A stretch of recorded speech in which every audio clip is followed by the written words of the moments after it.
Well, this weekend marks 10 years since catastrophic flooding hit Central Texas. That deadly flooding started May 23, 2015. At least 12 people were killed and more than 2,000 homes in Hays County were destroyed. The storms also left 150 properties damaged in Travis County, about 500 roads submerged across the region. Today, Austin city leaders proclaimed May 25th as 2015 Austin Flood Remembrance Day.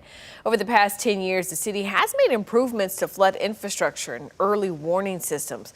But despite those efforts, Mayor Kurt Watson says it is still important that Austinites stay prepared for any heavy rain that could hit the area this weekend.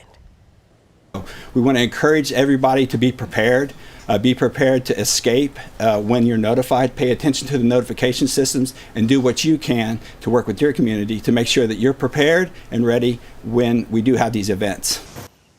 City leaders are urging people to check atxfloodsafety.com to see if they live in flood-prone areas.